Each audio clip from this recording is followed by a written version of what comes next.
Merci beaucoup, c'est tellement beau, et même cet autel au milieu de nous, c'est vraiment magnifique, c'est de là, hein, le centre de nous, avec le sceau de notre Père et notre Mère, et le feu, et la danse, et le chant. Vous avez la perfection, c'est la perfection.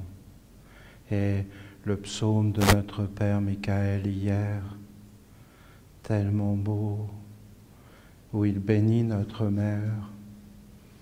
Et il est quelque part désolé, on le sent, que la mère ne veuille pas venir et que la mère ne soit pas partout. Si vous lisez bien son psaume, on le sent. Et il est dans le respect et il comprend la volonté farouche peut-être, de notre mère, de ne pas s'associer avec la philosophie occidentale. Je sais que c'est spécial, il faut être détendu, il faut accepter l'enseignement de notre mère. Michael, c'est le premier à nous avoir enseigné ces choses. Je me rappelle, hein, ceux qui y étaient. On allait en Ariège, je ne me rappelle plus vraiment où, mais on allait allumer un feu en Ariège. Et là, dans ces Pyrénées que j'aime tant, et là, on allumait le feu de notre Père et on priait. On y allait souvent dans cet endroit. Et c'est là que Michael a commencé à nous expliquer qu'il y avait une lumière trompeuse. Et après, il nous a donné tous ses enseignements sur l'usurpateur. Mais Michael, lui, il vient. Parce que Michael, il est dans un monde supérieur.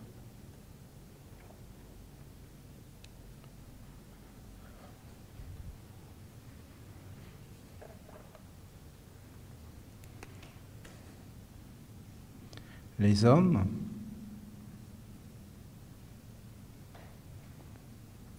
le recyclage, les esprits, affinités, le monde des affinités qui se ressemblent, s'assemblent. Des esprits. Des esprits, c'est très clair.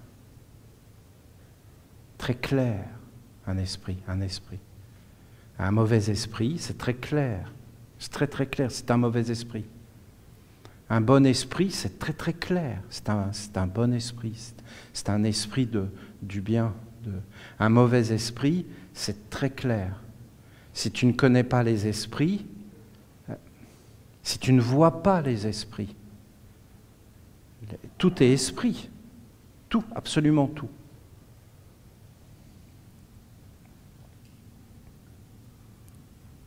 Les génies, les mémoires. Tout, absolument tout est mémoire. Dans le visible et dans l'invisible. Hein. Il y a des mémoires partout. Tout est mémoire. Tout n'est que mémoire. Tout s'enregistre, absolument tout. Derrière toute chose, vous avez un double. Vous avez un double. Les choses ne sont pas physiques simplement. Elles sont aussi plus grandes, elles respirent. Et il y a des doubles. Et il y a des liens. Et il y a une continuité. Les choses ne s'arrêtent pas. Les choses ne sont pas figées. Les choses sont en mouvement. Il y a des atomes partout. Tout danse. Tout est énergie. Tout est âme. Tout est mémoire. Des égrégores, tout est dans une intelligence. Dans une intelligence en évolution, ou alors dans des intelligences perpétuelles. Oui, non. Jour, nuit. Dans des intelligences perpétuelles, donc des intelligences angéliques. Des intelligences angéliques, archangéliques, des lois éternelles, immuables. L'archange Michael, il est dans l'éternité.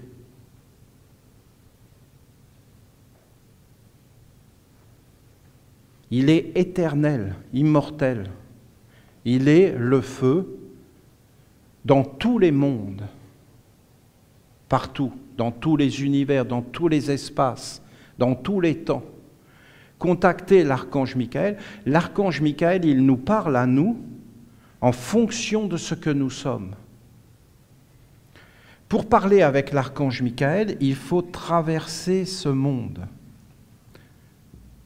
Il faut ouvrir un passage. Il faut se présenter devant les gardiens, il faut se présenter devant un ange. Et l'ange va parler à l'archange Michael pour toi, et après c'est possible qu'il y ait un lien. Voilà. Et à partir de ce moment-là, il y a un lien. Mais l'archange ne va jamais descendre dans ces mondes-là. Vous comprenez la subtilité de toutes ces choses? C'est important, hein? L'archange ne va pas descendre. Alors tu dis, Olivier, que l'archange, par exemple, est descendu dans le temple.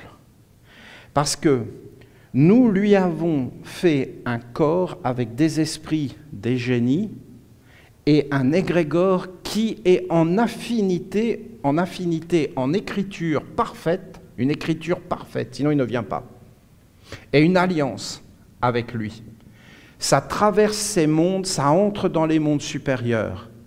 Vous n'avez qu'à considérer que ici c'est l'autre terre.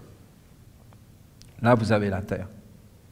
Ici c'est l'autre terre, mais c'est la même terre, hein. Sauf que dans cette terre il y a Dieu, qui est omniprésent. Et en fin de compte, ça sort de cette terre et ça entre et il le voit, exactement comme une fleur. Et c'est une offrande.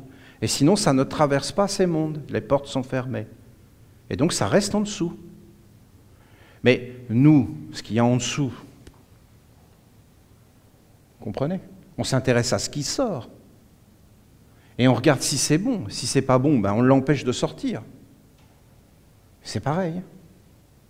C'est pareil. Et si tu arrives à faire une alliance avec les mondes supérieurs, alors l'archange peut même descendre jusqu'en bas. Mais en réalité, est-ce que c'est lui qui descend? Non, jamais. Ah, si vous comprenez ça, vous en comprenez des choses. C'est qu'on est les créateurs et qu'on fait des alliances sans arrêt et qu'on pose des écritures qui sont des mémoires, qui perdurent après. Parce qu'il faut les effacer, c'est pas simple. Donc c'est réellement une connaissance très précise. Comprenez l'archange Michael. Lui, il voit qu'on lui ouvre la porte. Ben, il vient. N'importe où. Même dans un hôtel. Parce qu'on va lui ouvrir la porte et qu'on a un savoir-faire qu'il nous a transmis. Il l'a expliqué dans le psaume. Il voulait le faire. Donc, c'était facile. S'il n'avait pas voulu le faire, il aurait vraiment fallu que nous soyons puissants pour arriver à l'appeler. Notre mère, elle, notre mère, avec ses arbres, ses pierres, ses océans, ça. Elle, notre mère, elle va jusque-là.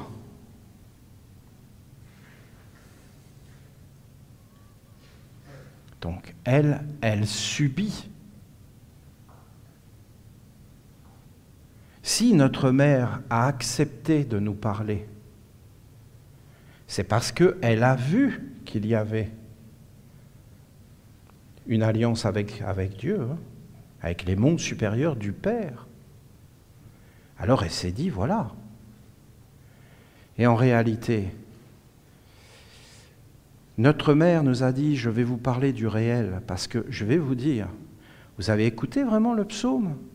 Quand il dit, voilà, Dieu a décidé, Dieu a décidé. Vous savez, ça met bien les choses. Il nous fallait un humain. Vous avez bien écouté ce qui était dit? Vous avez vraiment entendu? Il nous fallait un humain, bon, donc il fallait qu'on en cherche un. Donc il faut en trouver un là qui est capable. Mais c'est n'importe lequel. Hein. Vous comprenez bien l'idée? N'allez pas croire que cette main qu'ils ont trouvée... Non, ils l'utilisent. Vous comprenez bien ce que je vous dis? Et après, ben, cet humain, il fallait qu'il ait certaines capacités. On en a trouvé un qui pouvait faire ça. Voilà, parmi les écureuils, on a trouvé un écureuil. Non mais écoutez le psaume, hein. Écoutez-le. N'allez pas croire des choses. Ils utilisent l'humain quand ils en ont plus besoin. Voilà, ils ne l'utilisent plus. C'est ni plus ni moins. Hein. Et en fin de compte, ils l'utilisent pour faire quelque chose. Et cet humain, voilà, il a appelé d'autres humains qui se sont associés pour accomplir une œuvre grande. Et on le voit. Hein. On a accompli, mais ce n'est pas un humain qui accomplit ça, c'est une communauté. C'est très beau, hein, c'est très beau. Plus on est conscient de ce qu'on fait, et si vous écoutez les psaumes, vous entendrez des opportunités. C'est-à-dire qu'il parle sans arrêt d'opportunités. Là, c'est vraiment des messages d'amour. Parce qu'en réalité, la porte est ouverte. Donc on a l'opportunité de se faire un corps. Mais on peut très bien passer à côté, hein, d'une opportunité. On peut très bien même ne pas l'avoir, hein, si on n'a pas les organes. Et on peut très bien faire les choses sans comprendre ce qu'on fait. Il faut être véritablement soi-même. Il n'y a pas d'autre chemin. Il n'y en a pas. Ce n'est pas d'obéir à des mondes supérieurs, c'est louable, c'est grand, mais en réalité, il faut vraiment se poser et être clair. Notre mère, elle, il n'y a pas de porte ouverte, elle n'est pas protégée, elle se prend tout ça dans la tête en direct. Donc notre mère, elle s'est enfuie. Et elle est partie se cacher. Et je ne vais pas rentrer dans tous les détails, hein, mais je vois bien que, pour moi, bon, je ne vais pas trop vous parler de ça, je ne veux pas exciter certaines forces. Voilà. Mais franchement, je comprends hein, pourquoi elle est là-bas. Je comprends. Elle est dans d'autres endroits, cachée. Et elle ne veut pas voir les humains. Je ne sais pas comment vous dire, hein. Elle appelle ça la philosophie occidentale. Soyons clairs, moi personnellement, je n'ai pas de problème avec la philosophie occidentale, parce que je comprends tout ça. D'accord ? Il faut relativiser. Je comprends que la mère soit contre, je comprends tout ça, mais qu'est-ce que vous voulez qu'on y fasse ? On est bien obligé de faire avec. Qu'est-ce que c'est la philosophie occidentale ? La philosophie occidentale, en cours, c'est l'Égypte, la Grèce, vous voyez déjà, ça tombe. Ça tombe. Les Grecs, ils ont une influence, mais colossale. Colossale. Et eux, ils ont rejeté les dieux. Rome, l'Italie,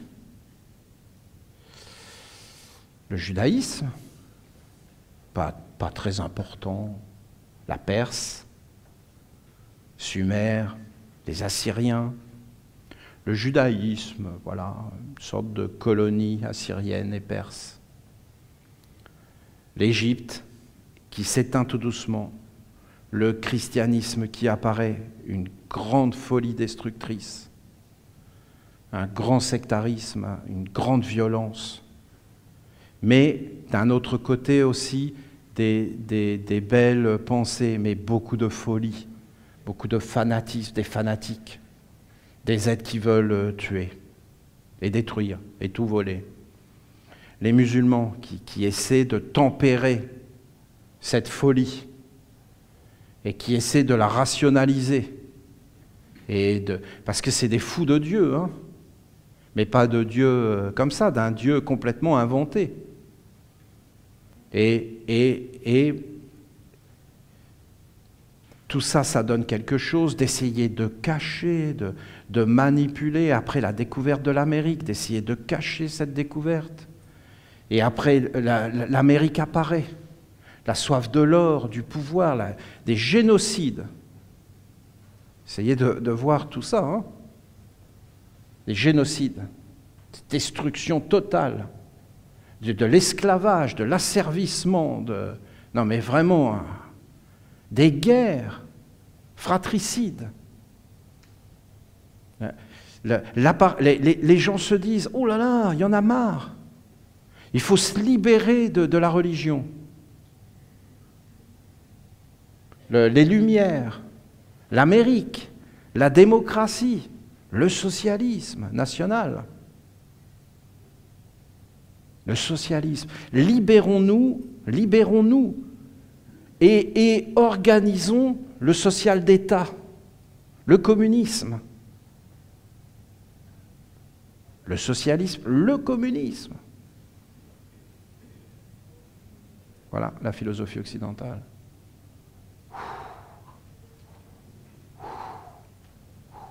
Ça n'a rien à voir avec Dieu la Mère. Rien du tout. Et comment c'est possible? Parce que vous voyez, Dieu la Mère, essayons de comprendre. Essayez de comprendre, par exemple, qu'il n'y a pas d'égrégore. Il n'y a pas de mémoire. Il y a des esprits, mais ils sont candides. En fin de compte, c'est quoi? C'est la nature. Il n'y a rien. Il n'y aurait pas de philosophie occidentale. Il n'y aurait pas d'éducation occidentale. Il n'y aurait pas ce monde-là. Il n'y aurait pas le judaïsme, il n'y aurait pas l'islam, il n'y aurait pas le christianisme. Mais même l'Égypte, parce que vous comprenez, essayez de comprendre l'Égypte. Essayez de comprendre. Quelqu'un de normal qui arrive en Égypte, essayez de comprendre. Mais comment vous voulez accepter une idée pareille? Tu as la puissance, la grandeur, la beauté incroyable, la philosophie, la science, les arts, la médecine. Mais ils ont fécondé le monde entier. Tous les êtres, maintenant vous regardez New York, vous regardez toutes ces grandes villes, Singapour, Dubaï. C'est l'Égypte sans les dieux. C'est de montrer la puissance, c'est des tours très hautes, c'est de montrer la puissance, la force, la domination. Regardez ces choses. Vous croyez vraiment qu'il y a du respect pour la mer, pour la sagesse? Non, c'est une Égypte réincarnée, mais même des aéroports, c'est des temples égyptiens grandioses. Tout devient grandiose, mais pour rien. Pour des choses bizarres, étranges, des puissances qui sont même plus humaines. Mais même en Égypte, c'était déjà comme ça. Donc en réalité, l'Égypte a amené une grande chute et une grande décadence et a donné en fin de compte un pouvoir à l'obscur, à la domination, au déraillement total. Et ces êtres ont complètement déraillé et perdu le contact des choses réelles et simples. Et en fin de compte, ils ont pollué. Ils ont pollué, mais pollué les mondes invisibles. Ils ont pollué l'esprit. Ce n'est pas la peine de parler de la pollution de la terre, c'est ridicule. C'est la pollution des mondes subtils et des mondes invisibles et des pensées. Ça a tout détraqué. C'est de détraquer les humains. C'est de les dérégler. C'est de dérégler tous les systèmes. Et d'ailleurs, l'ange de l'équilibre, c'est parce que son message est complètement incroyable, c'est l'équilibre, c'est de trouver le bon dosage, donc le dosage de la vie, le ciel, la terre, toutes ces choses, et tu peux trouver ce bon dosage qu'en sachant qui tu es, mais c'est bien la chose que personne ne sait. Qui on est, on ne le sait pas, c'est une illusion. Hein. On est dans des illusions. C'est ce que veut nous dire la mère. Et quand la mère, elle nous a dit « je vais vous conduire vers le réel », elle voulait nous dire, j'ai compris ce qu'elle a dit, hein, elle voulait nous dire, vous avez une alliance avec les mondes supérieurs, parce qu'en fin de compte, ces mondes supérieurs ont voulu s'unir à vous, parce qu'ils veulent préserver quelque chose sur la terre pour le futur que vous ne comprenez pas. Mais en réalité, je vais vous conduire vers le réel, parce que même avec cette alliance, vous continuez à nourrir des illusions. Et vous ne sortez pas de ces mondes, parce que c'est ces mondes qui vous ont formés. Si on sortait de ces mondes, et qu'on arrivait là sur la terre et que la terre était vierge, qu'est-ce qu'on se dirait?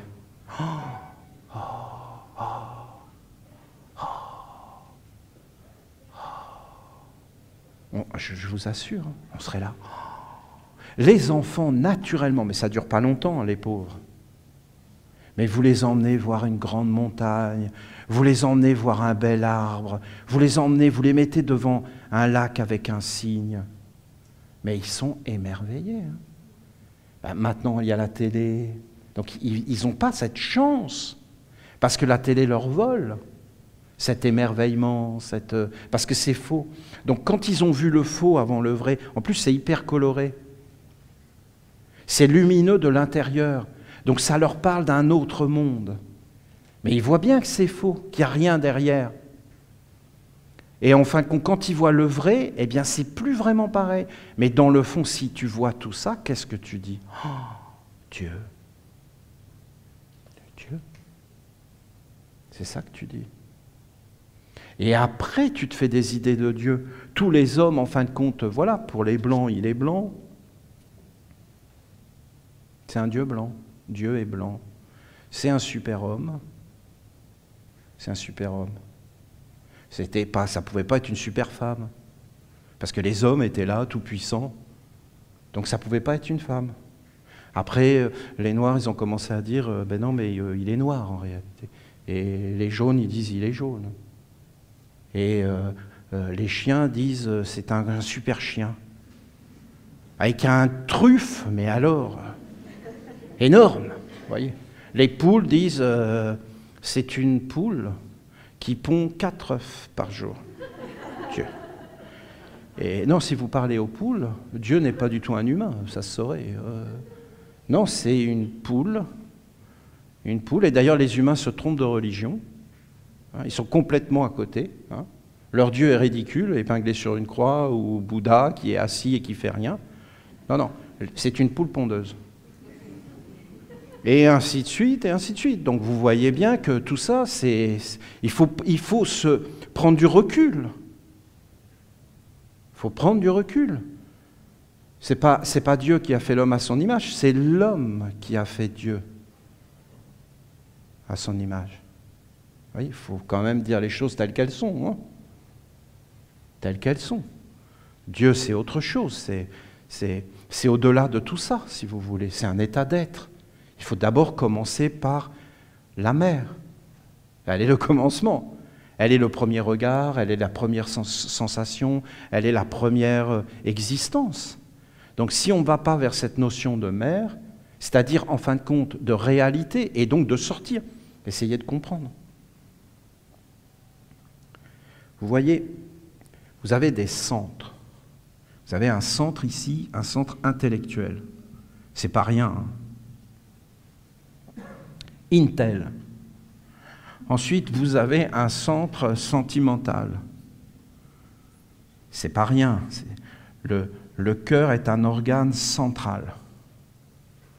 C'est des forces dans le cœur. Il faut revenir vers ça, au cœur des choses, au cœur. Il faut en parler, mais c'est pas facile aujourd'hui. Parce que, vous comprenez, il y a ici la philosophie occidentale. Ici, là, elle est là. Et en réalité, étant là, elle est là.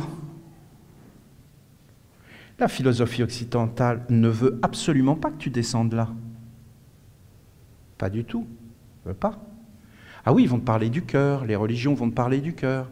Mais en réalité, non, non, regardez. Notre Père qui est au ciel. Donc, naturellement, hop. Donc, je suis au plus haut de moi, hop. Direct. Je ne vais pas descendre et remonter. Donc, je ne vais pas aller vers le cœur. Et d'ailleurs, vous regardez bien que c'est souvent des concepts. Vous avez le centre du cœur, vous avez le centre de la volonté. Soyons clairs. Quand on dit jour et quand on dit nuit, on dit que dans le jour, on est dans une conscience éveillée. En réalité, qu'est-ce que c'est que cette conscience d'éveil ? C'est que nos sens qui sont ici, nos sens ici, et dans le corps, hein, dans le corps. Bon, voilà, vous avez compris. Hein? Nos sens qui nous animent, qui sont notre âme. Les yeux, les oreilles, c'est l'âme. Donc, il y a plusieurs âmes. Et on est animé. C'est réel, hein? Vous avez une âme déchue, une âme en peine. Mon âme est en peine. Vous avez des âmes errantes, elles ne sont pas fixées.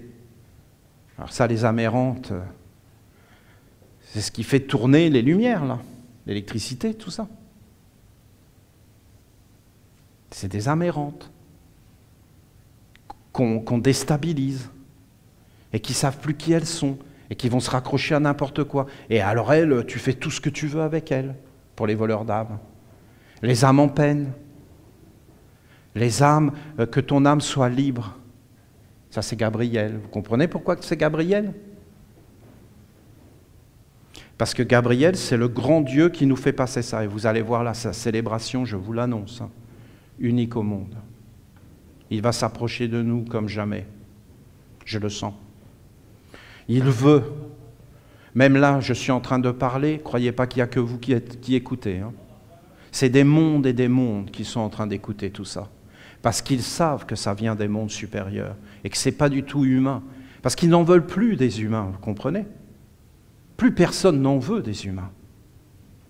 Les humains eux-mêmes, au bout d'un moment, vont en avoir marre d'eux-mêmes. Et donc, en réalité, quand vous regardez tout ça,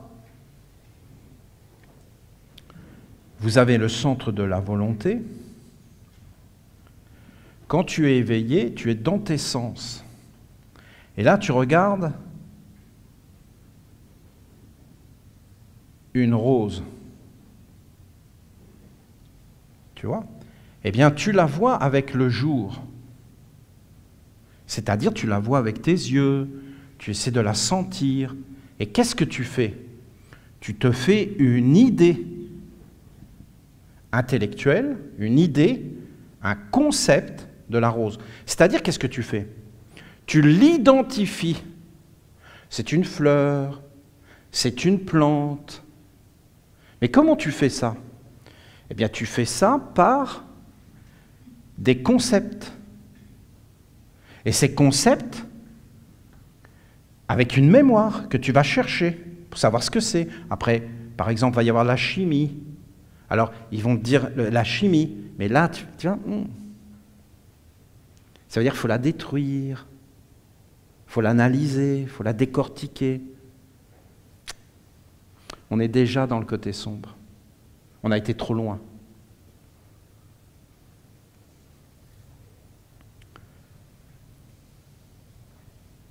Le côté de la nuit, c'est quoi le côté de la nuit?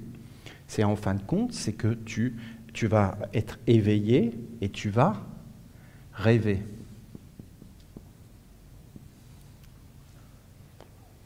Eh bien, quand tu descends dans ton cœur, tu rêves.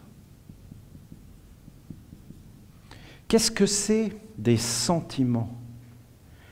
Des sentiments, des choses comme ça, si tu regardes bien, bon, c'est quelque chose. Qu'est-ce que c'est une pensée? Qu'est-ce que c'est sentir?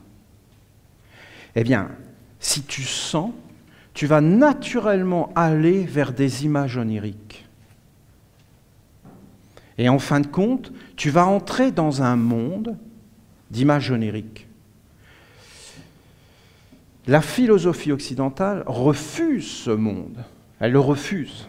Elle n'en veut pas, parce qu'elle sait que ça va amener comme une poésie, comme une délicatesse, comme une subtilité. Par exemple, si tu regardes le mot paix, la paix, eh bien, tout de suite, si tu dis paix, il va y avoir un concept qui va arriver.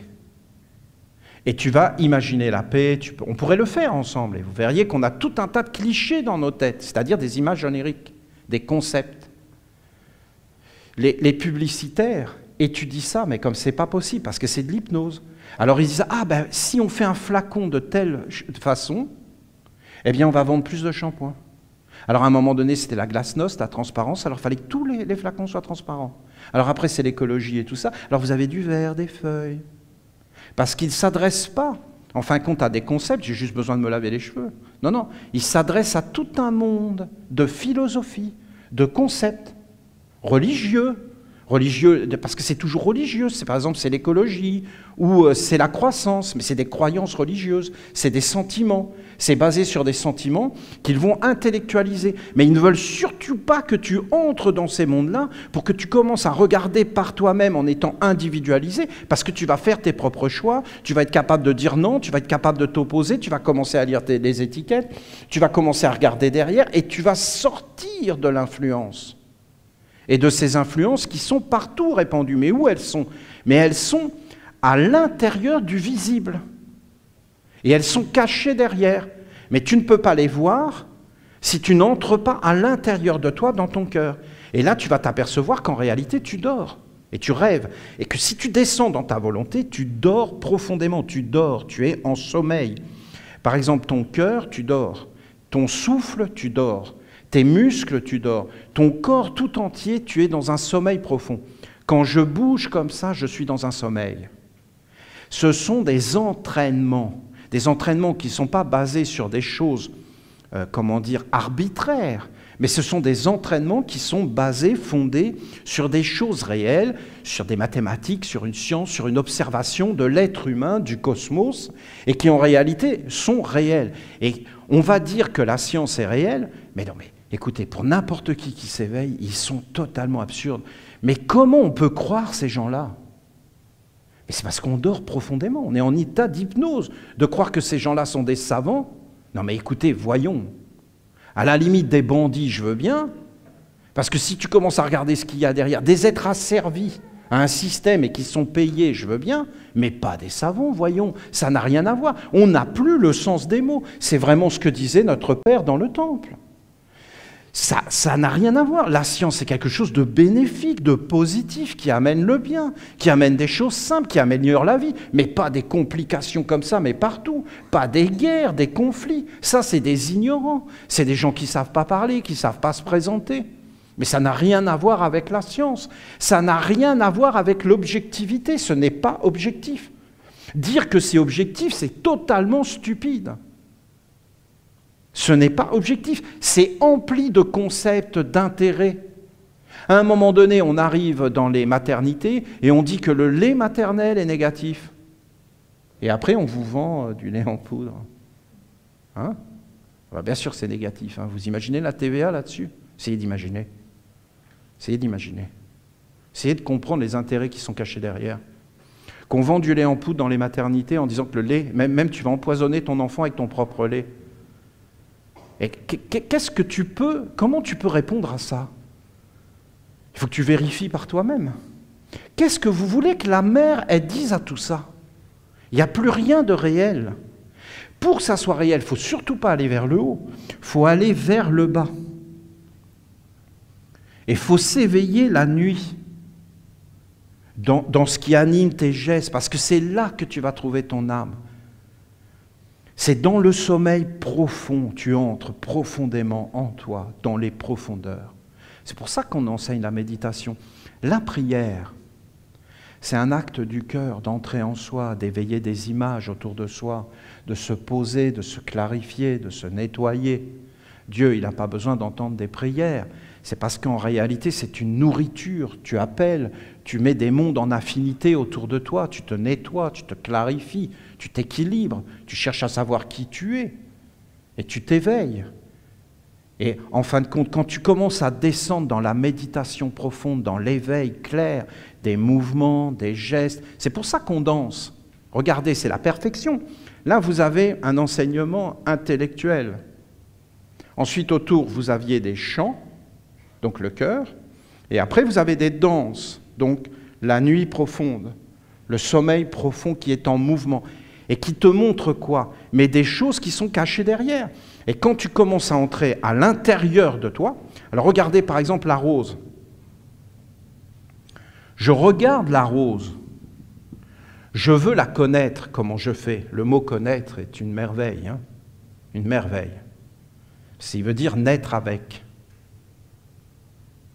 Être avec, naître, naître, devenir une rose. Être. Tu penses, tu sens, tu es dans un état d'être.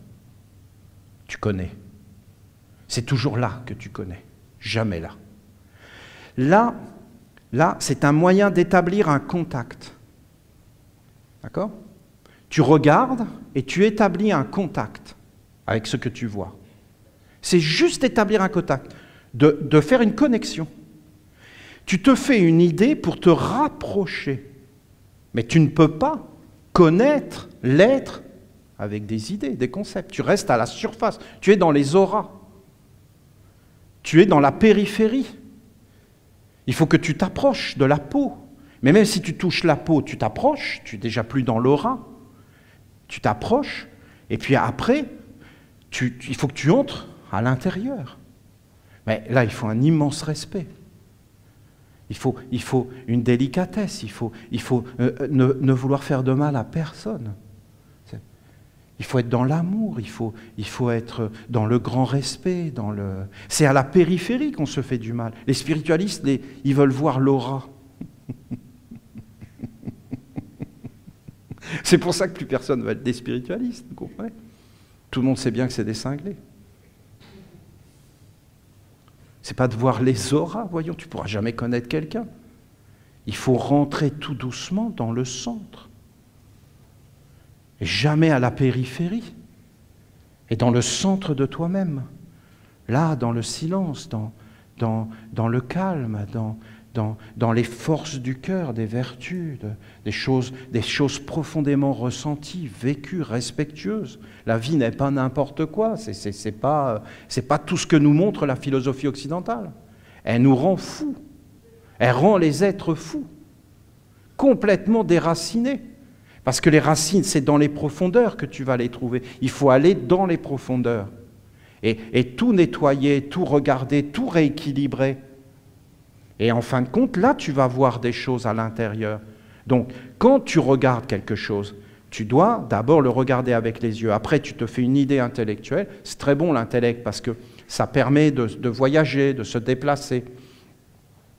Et après, tu dois entrer dans une connaissance sensorielle du cœur, des sens. Alors, je me concentre sur le mot paix. La paix. Eh bien, la paix, voilà, je vais me faire un concept. C'est-à-dire vraiment, mais vraiment, la paix, c'est fous-moi la paix. Non, mais c'est ça. Hein. Et en fin de compte, on s'en moque, c'est pour avoir le pouvoir. Parce qu'on sait que la paix, ça intéresse, donc on va avoir le pouvoir. Donc je vais utiliser la paix pour faire passer mes idées, mes intérêts, mes concepts. Mais ça n'a rien à voir avec la paix. Et tout le monde va le revendiquer. On va revendiquer la paix. C'est-à-dire c'est des égrégores, la paix des chrétiens, la paix des musulmans, mais ensemble, non, c'est pas la paix. Et ainsi de suite, la paix des communistes, les socialistes, les capitalistes, c'est pas la paix. Hein. C'est la philosophie occidentale. La paix, on s'en moque, on veut avoir raison. On veut avoir la puissance, on veut gagner, on veut vivre, on veut être, mais ça n'a rien à voir avec la paix. Donc vous avez tous ces concepts de la paix. Vous avez les prix Nobel, oh la farce. Et vous avez toutes ces choses. Ça part de bonnes intentions, hein, attention. Ne croyez pas que ce n'est pas sincère. Mais ça n'a rien à voir. Ce sont juste des concepts. Tu ne peux pas connaître cet être. Alors tu peux te concentrer sur lui. Tu peux dire paix, paix, paix, paix, paix, paix, paix, paix. Et tu vas voir que... Alors tu peux le dire dans toutes les langues, c'est pas mal. C'est pas mal, dans toutes les langues. Alors tu dis shalom, salam, peace, tu le dis dans toutes les langues. Mais tu restes toujours à la surface. Mais ça éveille quand même. Si tu veux vraiment savoir et aller plus loin, comment tu fais ? Tu es obligé de sortir de la prononciation et d'entrer dans les sens. En fin de compte, la paix, il faut que j'arrête d'en parler. La paix, c'est c'est un état de ressenti. Je suis capable de faire la différence entre être en paix, être dans un sentiment de paix, et être dans la colère. Donc là, je commence à voir que la paix a des affinités, que la paix... Et c'est dans le cœur. Et donc je vais bien voir que ça n'a rien à voir avec ces hommes et ces femmes qui restent à la périphérie. Qu'on ne peut trouver la paix que dans le cœur. Et si je continue comme ça, que je sens la paix, que je la sens, je la sens comme quelque chose, et d'un seul coup je vais descendre dans le sommeil profond, la paix a toujours été là, la paix gouverne, je suis. Et là, je suis un être de paix, là je connais la paix, et c'est là. Là. Tout est toujours là. Alors regardez bien. Je regarde la rose. Rose, rose, rose, rose. Je commence à fermer les yeux et je visualise la rose. C'est-à-dire que je la forme. Ce que j'ai vu à l'extérieur, je le forme à l'intérieur, je la visualise. Sachez que nous, les humains, nous avons la possibilité de visualiser consciemment, volontairement,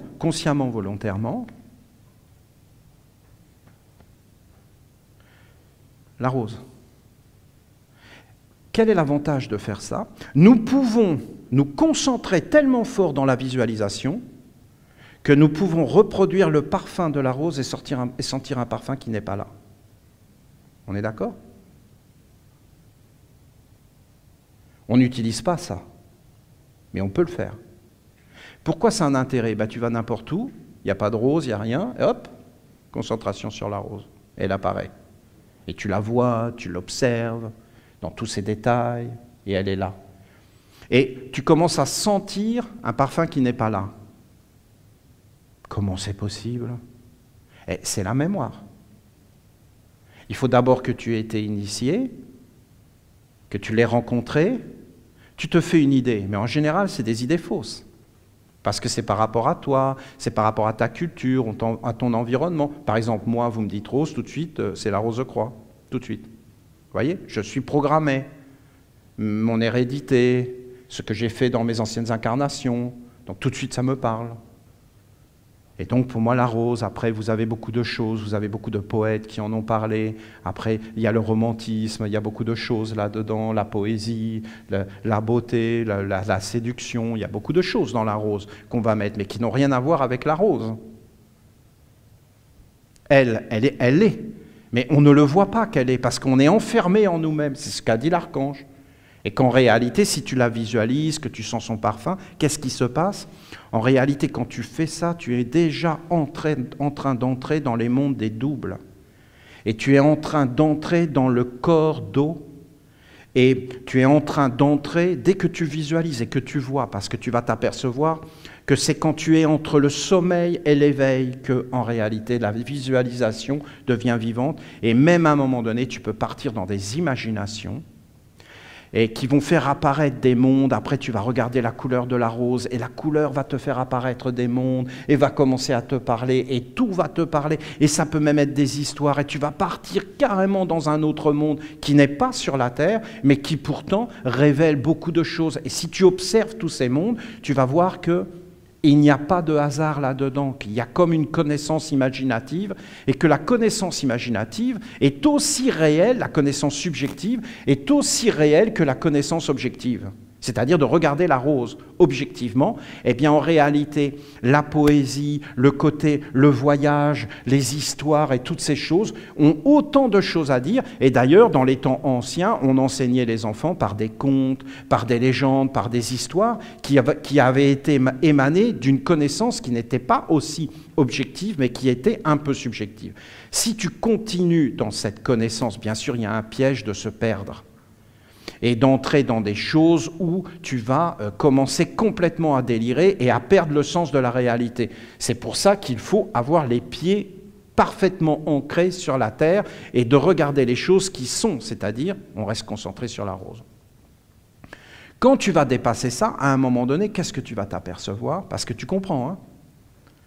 Il faut bien comprendre que là, tu regardes la rose et qu'en réalité, c'est la philosophie occidentale qui apparaît ici. Je ne vais pas le dessiner parce que le pentagramme va être vers le bas. Et en fin de compte, tu vas avoir des égrégores qui vont venir et qui vont te dire qu'est-ce que c'est la rose, qu'est-ce que tu fais avec, comment on l'a fait. Ils vont essayer de transformer des roses pour faire du commerce, pour avoir des copyrights, des royalties, des trademarks, qui va leur permettre en fin de compte de créer des choses qui vont les défiscaliser la rose, et ainsi de suite. Donc c'est tout un monde qui apparaît. Toi, ce que tu dois faire, c'est descendre dans ton cœur, dans ta volonté, et en fin de compte, d'aller vers la rose dans le sommeil profond. Qu'est-ce qui apparaît? Tu visualises la rose, tu pars dans un monde, tu restes concentré, et à un moment donné, ce monde commence à s'éteindre, et là, tu arrives, et là, tu es devant la pensée vivante de la rose. Donc tu as voyagé, mon ami. C'est-à-dire que, au début, quand tu pensais la rose, ta pensée était morte. Mais maintenant que tu es descendu dans les profondeurs et que tu as été dans un état d'être, de silence, et même à un moment donné, tu es tellement endormi que ton corps, c'est un corps de rose. Tu es une rose. Et là, parce qu'en réalité, nous sommes tous les êtres. Tout ce que nous voyons, c'est nous. Et là, tu vois la pensée vivante. C'est une expérience, hein? Et là, tu t'aperçois que la rose, c'est un être vivant. Et là, tu vois derrière la rose l'esprit.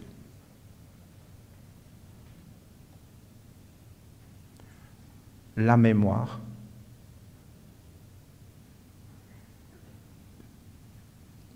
Il n'y a pas vraiment d'égrégore, mais elle est quand même en évolution, c'est une intelligence, et tu vas percevoir la divinité, parce que le jour et la nuit vont s'écarter, et tu vas rentrer, et là tu vas rentrer dans la connaissance inspirée.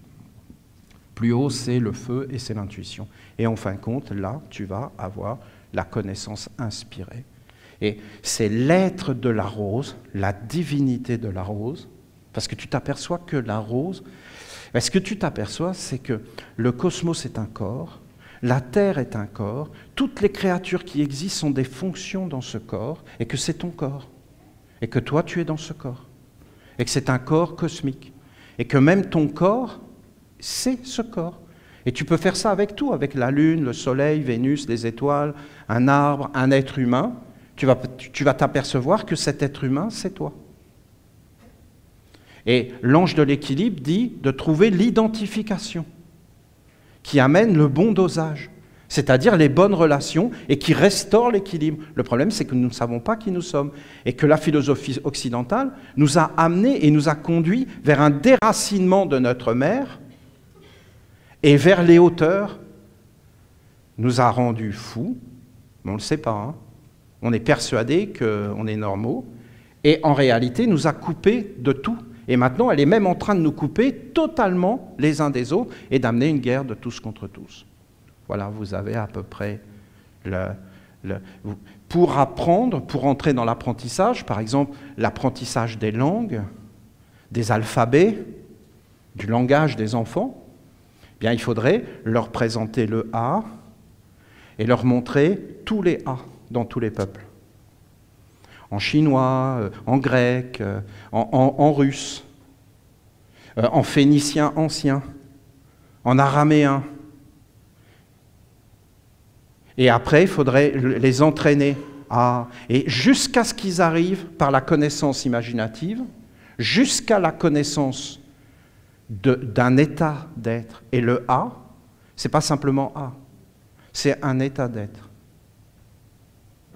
Voilà. Et derrière, il y a une divinité. Ben, ça change beaucoup de choses, non? Non? D'abord, ça éveille qu'il n'y a pas qu'un seul alphabet. et qu'il y a plusieurs façons de dire la même chose, et d'appeler le même être, après on va être surpris parce qu'on va voir l'origine du A, par exemple, du A, parce que nous c'est le latin.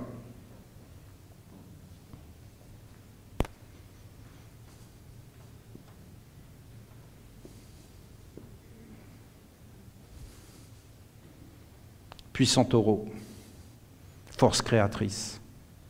Ça, c'est du phénicien ancien. Ils ont pris le phénicien et ils l'ont tourné, ils en ont fait A. A. A.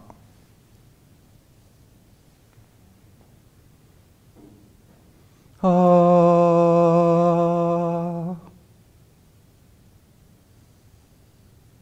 Non, vous voyez la différence? Ça devient vivant. Vous imaginez l'humanité éduquée de cette façon? Donc, la mère, elle dit, par exemple, vous dites Michael, mais en réalité, vous êtes dans le courant judéo-chrétien islamique, et en fin de compte, qui vient tous les trois de l'Égypte. Je vous ai déjà expliqué toutes ces choses. Hein. Et en fin de compte, vous êtes dans des concepts. Vous nourrissez des concepts ici, mais moi je vais vous conduire vers le réel. Ah oui, vous êtes dans une mission. Est-ce que vous avez fait du bon travail? Oui. Est-ce que vous êtes des êtres qui avaient ce savoir des trismégistes? Oui. Vous avez été bien formés pendant des années. Donc maintenant on sait le faire, et quand on arrive devant la rivière Santa Maria, la rivière elle se dit qu'est-ce que c'est que ces humains? Il n'y en a pas des comme ça. Ils sont capables carrément d'appeler la lumière et de me sanctifier et de me nourrir et de me faire revivre. Parce que vous comprenez que la façon dont on regarde les êtres, ça écrit leur avenir. Ça les enferme. Essayez de voir. Ne voyez pas ça comme ça. Les esprits sont tout autour. Et les esprits, quand ils voient qu'on est juste des intellos morts, qu'on ne voit même plus la vie de l'intellect. Ils se disent, mais il faut les... Ils mettent des couches autour de nous, ils nous enferment. Et s'ils voient qu'on sait chanter, danser, faire apparaître les mondes, que tout est vivant, bien les esprits commencent à nous traverser, et en fin de compte, à travers nous, ils gagnent quelque chose de supérieur. Si toi, on te regarde et qu'on te conduit vers le bas, ben à la fin, tu t'éteins. Et si on te regarde et qu'on te conduit vers le haut, eh bien, en fin de compte, tu t'allumes. On est des créateurs. Voilà. Alors, pour vous montrer un peu comment ça fonctionne, j'ai retrouvé le message. Bon, voilà, j'ai retrouvé, c'est toute l'organisation hein, qui se sont comme une ruche, qui s'excite dans tous les sens, qui court, puis il n'y a rien qui fonctionne, c'est le monde de l'homme, hein. C'est super mais ça ne marche pas. Et donc, c'est quand on en a vraiment besoin qu'il n'y a plus rien qui marche. Hein. Et ça, je le vois partout, moi. Ils sont tous là en train de taper, oh zut, ça ne marche plus. Voilà, bon. Alors voilà, je vous ai amené un message de la rose, d'accord? Pour que vous compreniez vraiment comment on peut aller à travers cette méthode vers une connaissance de l'être étant, de l'être à l'intérieur, et qu'en fin de compte, cet être se révèle, et que si on y porte attention, ben ça change le monde entier. Parce qu'on ne va plus avoir les mêmes relations, les mêmes contacts avec une rose, une fleur, un être, une pensée. Voilà. Et donc notre mère, comme elle voit qu'on est pris là-dedans, eh bien elle veut qu'on revienne vers elle. Et pourquoi elle ne veut pas venir ici? Mais ça y est, j'ai vraiment compris. Parce que si elle vient ici, on va dire « Ah, c'est la mère de la philosophie occidentale ». Mais il n'y aura pas les esprits, les génies, le dégagement, tout le travail. Parce qu'elle, elle veut qu'on descende dans les profondeurs. Hein. Et de toute façon, elle ne te laisse pas le choix, elle enlève tout. Donc tu n'as plus rien à regarder, tu n'as plus rien à penser. Donc au bout d'un moment, voilà, tu commences à avoir des visions. Elle te parle. C'est puissant. Bien souvent, C'est la rose qui parle. Hein. Bien souvent, les hommes, naturellement, instinctivement, pensent dans leur fort intérieur que la rose est un être supérieur. Voilà comment elle nous voit. Ils nourrissent des croyances que la rose est un être délicat, messagère d'un monde de beauté supérieure. En réalité, la rose n'est qu'un être fragile qui a su apparaître sur la terre pour y vivre. Bien des hommes pensent que les épines posées çà et là sur sa tige, elle me parle à moi, il faut quand même que vous sachiez, hein.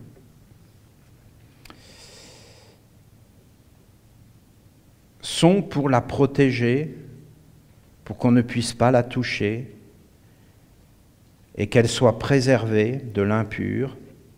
En réalité, c'est parce qu'elle est faible dans ses racines, car elle est un être éthéré, presque immatériel. Dans les mondes subtils, la rose devient un oiseau qui vole.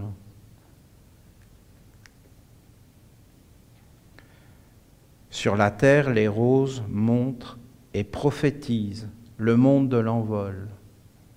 Donc pour la rose, pour cet être, c'est elle qui était la préfiguration des oiseaux. Et elle a montré qu'il y avait un monde supérieur éthéré et qu'on pouvait entrer dans une subtilité, une délicatesse et en fin de compte s'envoler dans des mondes supérieurs. Et en fin de compte, après, vous avez des êtres qui se sont tellement développés dans cette idée qu'ils ont eu la capacité de marcher sur l'air, les oiseaux. Les oiseaux, ils se posent sur l'air comme nous, on se pose sur la terre. Ils ont trouvé cet équilibre de se poser. Et donc, vous voyez bien que c'est un processus qui a montré à la fois l'être de la pensée qui venait du cœur, hein, et qu'il y avait un parfum, qu'il y avait une délicatesse, quelque chose, et qu'en réalité, on pouvait aller dans des mondes supérieurs et s'envoler. Car nous aussi, nous pouvons nous envoler. Nous avons en nous, dans notre être caché, des capacités de vivre dans les hauteurs, ou alors de s'enterrer sous la terre et de se créer un terrier. Si des êtres peuvent s'envoler, c'est parce que les roses existent.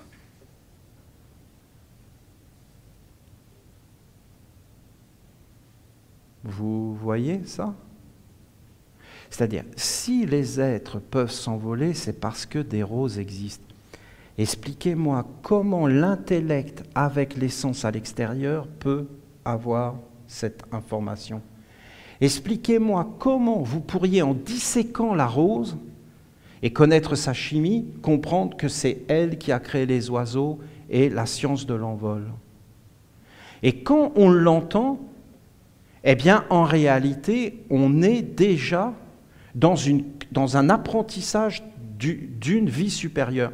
Si, par exemple, nous n'avions pas de corps physique et nous ne vivions plus sur la terre, et que nous vivions sur la terre de nos ancêtres, dans l'autre terre, il y aurait des fleurs, et tout ce savoir-là nous serait évident.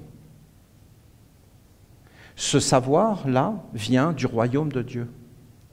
Et vous avez souvent entendu parler du royaume de Dieu, eh bien là, vous avez réellement commencé le royaume de Dieu. Et si vous voulez vraiment le comprendre, vous voulez le saisir, vous voulez être dedans, eh bien, vous imaginez des roses, et vous imaginez que ces roses vous disent ça. Et vous imaginez l'ambiance, et vous entrez dedans, et vous êtes dans la féerie d'un monde où Dieu est omniprésent et parle à travers tout. Et vous voyez la différence de ce qu'a fait la philosophie occidentale, qui a en fin de compte enfermé les êtres, l'enfer, et les a emprisonnés et les a rendus des marchandises.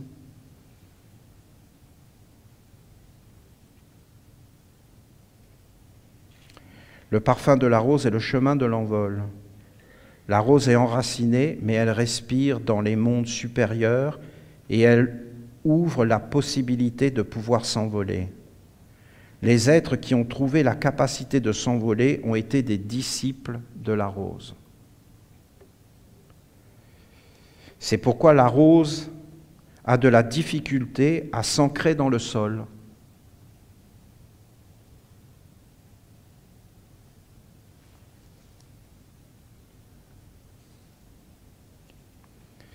C'est pourquoi elle a fait apparaître des épines sur sa tige. C'est pour ne pas être déracinée. Comprends, elle ne cherche pas à repousser les êtres qui veulent la toucher et entrer en contact avec elle, mais elle est consciente de sa faiblesse et elle a voulu se renforcer et se protéger. Elle avait peur qu'on la touche et qu'elle s'envole, qu'elle se déracine. Donc en fin de compte, elle n'avait pas l'équilibre. C'est un peu comme Gisèle maintenant. Et en fin de compte, eh bien, si tu la touches trop, elle ne sait pas trop comment se tenir en équilibre. Donc en réalité, elle va se protéger. C'est une connaissance inspirée, d'accord? Vous comprenez? C'est pour ça que ça parle de cette façon. Sinon, ça aurait été une connaissance directe, et en fin de compte, le langage aurait été différent. Ça aurait été « je suis ». C'est encore une connaissance qui vient de l'extérieur, et qui est donc une information qui passe par la mémoire. Et il faut que ça soit précis. Je peux vous garantir que cet enseignement essénien, il est une merveille sur la terre, et vous allez voir que le vrai savoir est quelque chose qui libère. La vérité vous rendra libre. La sagesse, l'amour, le cœur, la vérité. Si la pensée n'est pas bonne, la vérité sera la souffrance et l'enfermement. Si la pensée est bonne, la vérité sera la libération.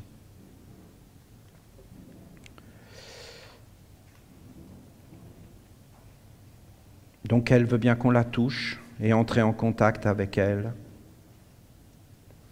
Mais elle est consciente de sa faiblesse et elle a voulu se renforcer, se protéger. Si tu médites son acte, tu découvriras une grande sagesse qui pourra t'éclairer si toi aussi tu aspires à connaître. Oh oui, c'est trop clair. Bien sûr. À connaître l'art de l'envol dans les mondes supérieurs, tout en demeurant enraciné dans la tradition de la terre. Nous-mêmes, si on veut s'élever vers les mondes supérieurs, on doit se renforcer en bas et se protéger et fermer toutes les portes et protéger pour pouvoir vivre dans les mondes supérieurs. Mais quelle sagesse!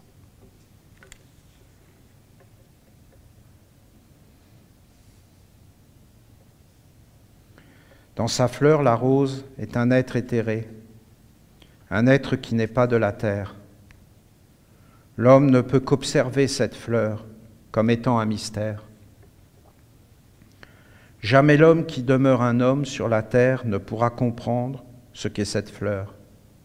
L'oiseau le comprend et il le montre, car il a ouvert ses ailes et a découvert un monde plus grand que le sol.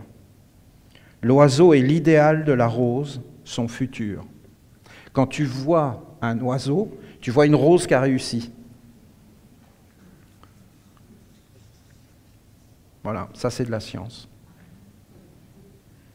Parfaitement. Je l'affirme. Il n'y en a pas de plus importante. Vous imaginez, on aurait été éduqué comme ça? Vous pouvez l'imaginer, le concevoir? Et pourquoi on imaginerait que ce qu'on nous propose? Imaginons dit différemment avec John. Imagine.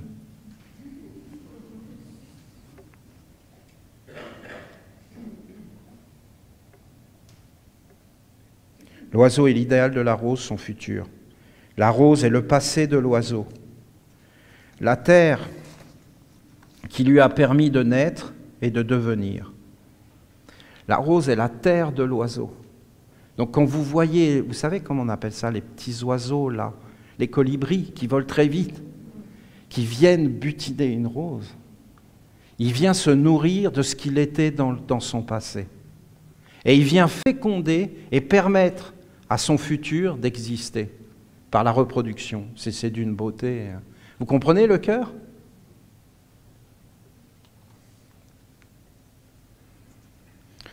Beaucoup d'hommes se sont approchés de la rose, car ils ont compris qu'en elle, il y avait un mystère supérieur. Ils ont élaboré un grand nombre de théories qui les ont enfermés dans des mondes qui leur appartiennent, et voilà, on y est, mais qui ne sont pas en affinité avec l'être de la rose. N'étant plus en affinité avec l'être de la rose, on n'est plus avec la mer, et ça devient dangereux. Aucun être ne doit être exclu de la communion des mondes. L'excommunication est un acte des ténèbres qui apporte le malheur et la fin de tout. Aucun être ne doit être retranché de la vie. Tous les êtres qui existent ont une raison et une raison d'être. Il y a des choses qui doivent être guéries, mais en réalité, on doit cheminer vers un monde supérieur en prenant tous les êtres avec nous. Et voilà que si je m'en vais vers mon Père, j'emmènerai la terre entière avec moi. Oh, qu'est-ce que c'est beau! Qu'est-ce que c'est beau! On est vraiment dans la sagesse essénienne. Il emmène la terre avec lui parce qu'il a ouvert son cœur et qu'il a pris tous les êtres et qu'il les a réconciliés avec Dieu. C'est un grand prêtre. C'est un prêtre du Très-Haut. C'était un fils de la lumière, un parent de Dieu. Il a fait naître Dieu dans tous les êtres et il les a emmenés avec lui. Et nous, les hommes, quand nous partons de la terre, nous devrions nous envoler comme des oiseaux, hein, et nous devrions emmener le monde avec nous dans la bonheur et dans la grandeur et dans la splendeur. Vous voyez, dès qu'on s'approche des plantes, des animaux, c'est toujours empli de divinité, de sagesse, vous ne trouvez pas? Et quand on s'approche des hommes, les hommes, vous voyez leur symbole, les socialistes, une rose tenue dans la main comme ça, non mais c'est horrible. Regardez, dès qu'on s'intéresse aux hommes, c'est tout le temps plus bas que tout. Ils prennent tout ça pour avoir le pouvoir, la domination, et ils prennent des choses qui ne leur appartiennent pas. Et ils s'en servent dans des buts contraires, parce que la rose n'est pas contre, hein, mais ils l'ont arraché du sol, ils l'ont mis comme ça, et ils l'ont associé avec toute une philosophie qui apporte le néant. Il n'y a pas le choix, hein. Tu te retrouves avec ça, et tu es obligé de faire avec. Voilà. Ils ont élaboré un grand nombre de théories, des théories qui les ont enfermés dans des mondes qui leur appartiennent, qui n'appartiennent qu'à eux, qui ne sont pas en accord avec tous les mondes, mais qui ne sont pas en affinité avec l'être de la rose, mais avec tous les êtres, hein, ni avec l'être de l'éléphant, ni avec l'être de la tortue, ni avec l'être du soleil. Hein. Le soleil ne se reconnaît pas dans ce que disent les hommes du soleil. Moi, l'être de la rose, je suis la représentation d'un ange qui vient toucher la terre afin d'y apporter une forme, une écriture, une aura, une lumière, une respiration, un parfum, un éther, une présence emplie d'un monde unique qui n'existe pas sur la terre et que je fais apparaître, que je montre. Mon être est unique et mon parfum est au-delà de tout. Rien dans ce monde ne peut dire d'où vient mon parfum et ma forme, car je ne viens pas de ce monde et je le montre. On croirait Jésus qui parle, hein? Je ne suis pas de ce monde. Hein? Mais qu'est-ce que vous voulez dire à ça? C'est vérité absolue. Elle ne vient pas de la terre, regardez-la. Je suis unique parmi le monde végétal et au milieu des autres fleurs. Les autres fleurs ont un parfum persistant, défini et très clair. Moi, je suis le parfum qui révèle l'aura de l'indescriptible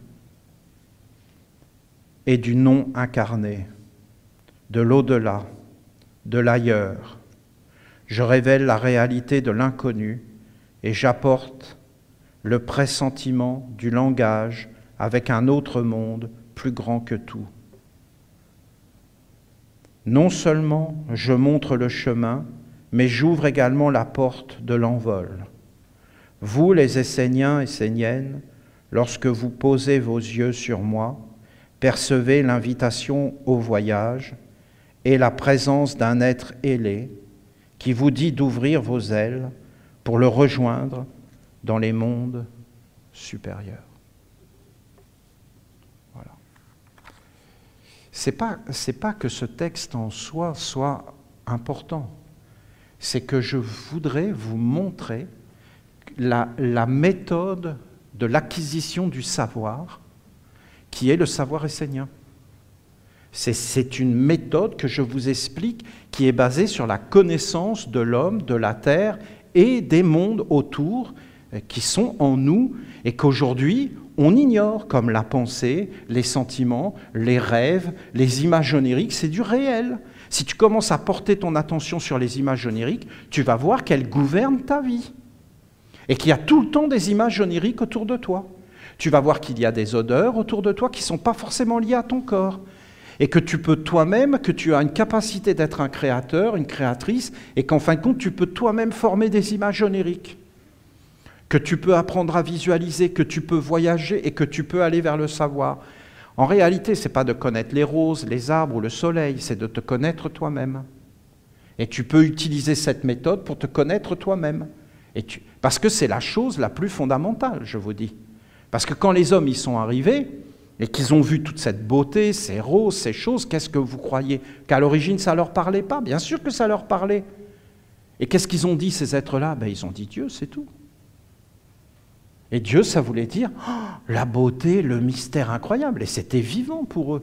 Et puis après, vous avez tout un tas de concepts qui les ont déracinés.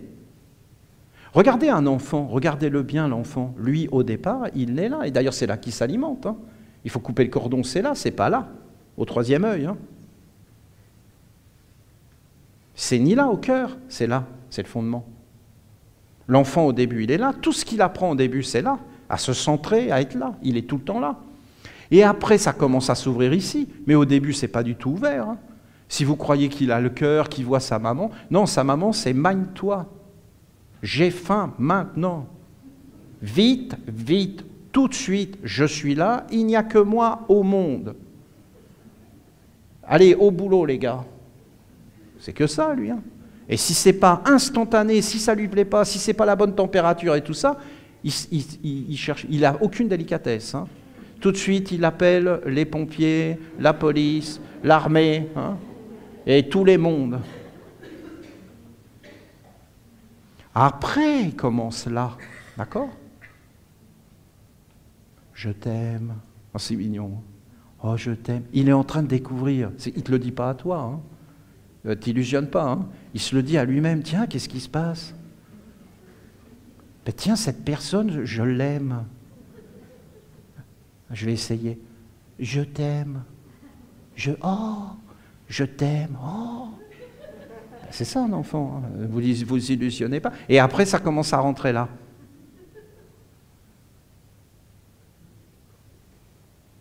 Ah, c'est normal que je t'aime, t'es mon parent. Ok.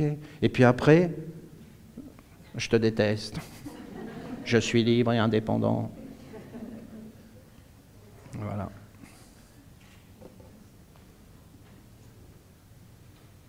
C'est beau.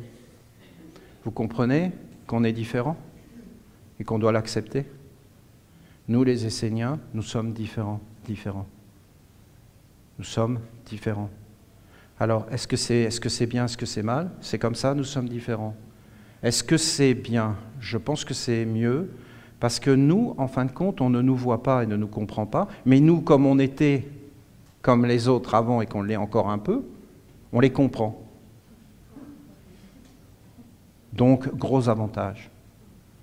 Vous comprenez? Il suffit juste de se taire, et personne ne sait qui on est. Nous, on comprend tout, plus un savoir supérieur, puisqu'on sait ces choses. Ce savoir supérieur nous rend plus responsables, et on doit amener la bénédiction, la libération, parce que c'est un savoir de beauté, vous comprenez? C'est un savoir de noblesse, c'est un savoir de liberté, puisque l'autre, c'est toi. C'est pas nouveau comme enseignement, c'est très ancien quand vous regardez bien, c'est très ancien. Ce savoir a illuminé la terre dans des temps anciens. L'archange nous l'a encore dit ce matin dans le temple, qu'est-ce que c'était beau. La parole. Et vous allez voir, les prêtres de l'Akkad sont en train d'ouvrir une académie, je ne sais pas, je pense qu'ils vous en ont parlé. Et tous ces cours vont arriver très clairs, très précis, beaucoup de travail. Il faut que l'ordre des hiérogrammates se réveille, vraiment. Et 3 fois plus de travail, s'il vous plaît. Mais non, mais il faut y aller maintenant, arrêtez de jouer. Vous allez regretter après de ne pas avoir envahi le monde de toute cette beauté, de toute cette splendeur, de toute cette lumière, dans toutes les langues et partout. Moi, je veux bien revenir dans l'ordre des hiérogrammates. Moi, je me considère comme un hiérogrammate. Hein. Je suis un hiérogrammate, moi, au milieu de vous, hein, avec vous. Hein. Je suis un hiérogrammate, moi, j'en suis. Je fais partie de cet ordre, c'est évident. Et je travaille pour l'ordre des hiérogrammates, mais quel bonheur. C'est une des choses les plus belles qu'on a mis au monde, cet ordre. Vous vous rendez compte, la culture, l'art, le savoir, la poésie, la musique, toutes ces choses, toutes les formes, la beauté, l'art de la parole qu'on va mettre en forme, les cours, l'instruction. Vous comprenez l'instruction? Nous sommes engagés. Il ne faut pas laisser ça à des gouvernements, à des choses qui, en fin de compte, n'ont pas le savoir. Ils sont perdus. Hein. Il faut prendre notre vie en main et amener ce que nous voulons voir demain se réaliser. Il faut le faire nous-mêmes. Voilà. Je le pense profondément, ce que je dis.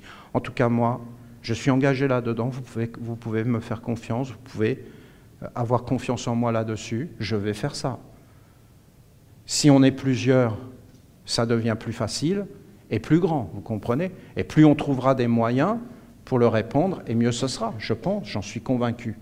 Vous savez, de répandre notre évangile, ça change des vies. Hein. Mais vraiment, vous avez vu ce livre incroyable qui répond à toutes les questions et qui nous recentre tout le temps, et tout le culte qui va avec, parce que ce n'est pas qu'un livre, hein. C'est tout un culte, c'est tout un chemin. Regardez, je l'ai encore tracé, le culte de l'évangile. Hein. L'évangile, il est là. Il est devant la terre de lumière. Non, il est là.